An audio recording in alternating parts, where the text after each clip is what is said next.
I was a private eye in Hollywood for 50 years and the things I saw would make your hair go white. Part 1. Series. Hello. My grandson told me this was a good place to tell my stories. Says I can't tell him anymore because they keep giving him nightmares. Can you believe that? 13 and still getting nightmares. We should have seen it coming when we stopped disciplining them right. Now they're rotten and the world gets more rotten as they get more control of it. I love the kid though, gets straight A's, leads the football team, he's better than I ever was. Anyway, I shouldn't ramble. Doc says if I do, I may finally lose the plot for good. Don't really know what that means, I think it's a joke, but I was never the comedic type. Guess that's why I got into the private eye game in the first place. Most of my peers went out to the big city to be famous actors or to marry one, but not me. I saw through all that bullshit. Saw the city for what it really was. A big bundle of secrets and horrors, waiting to be unwrapped. I was right, of course. I saw it all. Still do. Made certain sacrifices to make sure of that. The beasts of hedonism that rise from those parties in the hills, the sickening demons that haunt those people you worship so deeply, that you wish to be. Don't say you don't worship them, I know you do. I see deep into your heart, I can grip your dreams and squeeze the juices of your wants from them. Once I reveal my truth, you'll come to me begging for me to rip it from you mind, for me to free you of this unholy truth, and I won't. You'll have to live with these horrors, like I have too. I must have been in the business for 50 years before I finally retired. I think my first case got turned into a TV episode. Some writer probably pulled the strings for it all to happen, to see his story in real life so he'd know exactly how to turn it into fiction. Happens more than you'd think, which I guess for most people would be at all. I don't know, I just remember my first phone call and how excited I was 'cause not only was it a famous actress, but she was calling me to help catch and handle some creeper fan of hers. Beating down creeps is a bit of a passion of mine, alongside watching Jeopardy with my lovely wife and gardening down at the church's greenhouse. So I went to her house and she gave me some details on the guy, enough to get a good picture of his look anyway, and I began my first stakeout. It was boring, but I expected that. Takes a lot out of a young man sitting in the dark and having to ignore all the more interesting noises calling his name. I waited the whole night, the whole next night too, and eventually I gathered that whoever this guy was probably has an idea that I'm here. I guess a stalker would learn how to avoid being stalked. With the success rate of the stakeout seeming bust, I pitched this lady the idea that I look out from a location farther from the house to help coax out our friend, which of course she hated 'cause she though I was trying to cheat her out her money or something of that nature, so she decides that we should end our business partnership. The next time I see her face, she's in the paper. "Bumpkin lucks out," was the headline if I recall correctly. Turns out she ended up marrying this no-name from out of town. I don't know what came over me to do what I did next, but I ended up bringing them a wedding present. A thanks for giving me my first gig, I guess. The nicest champagne I could afford, wrapped in the cheapest paper I could find. I walked over to her estate, hopped the new gate which was not easy because it was larger than any home gate ought to be, and knocked on the door. Lucky for me, the actress opens the door. If it had been anyone else, I'd likely have been shot, stuffed, and paraded at every annual Hollywood Hunters Gala till the end of time. I go to hand her the bottle, but something off. Her eyes were hazy, and this kind of sugary scent seemed to pour out of her mouth. So potent was the smell it almost seemed to take physical form like in the cartoons. It's like she's been caught in a smoke of subservience, as if marriage hand sanded all her edges, turning the firecracker who'd first hired me into just another housewife. That was the first and last time I ever felt anything for a client. Pity for this trapped woman and rage towards the bumpkin who'd done it to her. So, like a moron, I asked to come inside. I knew something was wrong, but I wasn't looking for answers, rather a fight. Don't know how that'd solve anything, but it'd make me feel better.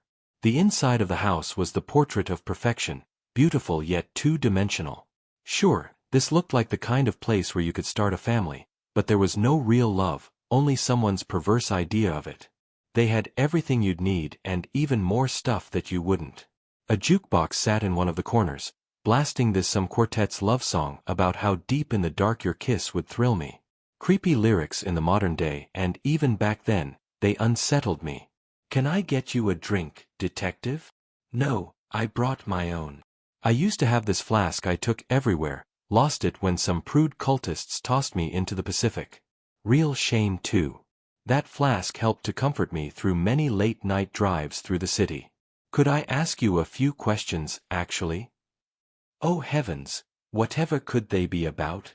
I could ask about that funny way she was talking, but I thought if I got to the bottom of the whole case, I'd figure that out. "This husband of yours, he make you happy?" "As a clam." Nice, nice. I think I read about it in the paper, but jog my memory, how'd you two meet? Seems awfully lucky for some country kid to find love with a woman like yourself. "You must understand, I'm the lucky one. He's simply a dream." Her voice was giddy. "And that's good and all, but please tell me how you met." "At a restaurant, he was my waiter, and I don't know, it was simply love at first sight, or love after appetizers may be a more fitting title." "Waiter." I was dismissive, as anyone would be, I like to think. "You sound like my mother." "I don't mean to be rude, it's just such a tale." "Maybe, but aren't all the best love stories?" As she spoke, I walked around the living room, scanning everything I could. I looked for some kind of wedding photo, strange for a newlywed couple to not litter them all over the house. "Why are you doing that?" "What?" "You're snooping." "Apologies, it's just my nature. I noticed you don't have any photos of your husband anywhere." "Yes, he doesn't like them kept around the house. Says it's vain. Humble guy. He does let me keep one." She touched the heart-shaped locket around her neck. How did I not notice that? A novice mistake, but I was a novice, so I guess it makes sense. Still, it's no excuse. "May I see?" She nods, opens the heart, and hands it to me. My blood ran cold. The man in this photo was my guy. Every detail matched her description. Somehow that stalker had achieved his final goal. He'd won. The thundering of the gates opening broke the silence. I was soon to be trapped and exposed, losing any way to save this woman. I had to think quickly. "Where is your restroom?" "Upstairs." "Thank you." I burst into a sprint towards the stairs. "You must really have to go." "Been holding it all day." "But don't you want to meet Fred?" I didn't have time to answer. I rushed down the hall and locked myself in the bathroom the minute I found it. I lucked out too, because there was a window. Certainly wouldn't be a comfortable time getting out, but I was grateful for any escape at all. I heard the door open downstairs and some muffled conversation. Against my better judgment, I decided to see if there was anything in the bathroom that could help me piece together what was going on. Unfortunately, it was practically shining, it was so clean. The only mess was a pair of pants lying in the corner. I went to pick them up and a small perfume bottle slipped out of the pocket. I didn't get a great look at the thing before it shattered, but I certainly smelt whatever was inside after the fact. More sweetness, the same sweetness in fact. What was that? Shit. I scooped up the glass, shoved it in my pocket, popped open the window, and began to shimmy out. More muffled conversation, now angry and panicked, served as the soundtrack to my escape. When I was able to pop myself out, I surveyed the property from the roof. The yard was torn up, like someone had been trying to find treasure, and the gate was luckily close enough that I could hop it if I got a running start. The door knob in the bathroom began to rattle violently, and I moved to make my leap. I've never been much of an athlete, but in that moment I transformed into Jesse Owens, catching enough speed to float over the gate. My landing was not so graceful. I hit the asphalt like a sack of bricks and had to attempt to recover from having the wind knocked out of me as I ran from the house. I expected some kind of car to chase me down in the street, but it was silent. I was home free. The only damage to me would be done to my ears as the unmistakable sound of gunshots rang out from the actress house. I knew I had to go back, but I couldn't go alone. I looked for houses, but for the first time I saw just how secluded we really were. The sounds of Hollywood surrounded us, but the people making them must have been miles away. There was nothing I could do. So, like a coward, I ran. She was dead, or he was. Those were the only two outcomes I decided. I drank myself into a stupor, trying to drown the guilt, but only giving myself a horrible hangover, which I figured I deserved. I woke up the next morning to the sound of the TV blaring some rerun of the previous night's programs. It was a talk show, and who should be sitting on the couch but the actress and her stalker, both wholly alive. All right, the old lady says I got to get off the computer so she can use it for Scrabble with friends. It's a fun game. I'll finish this some other time.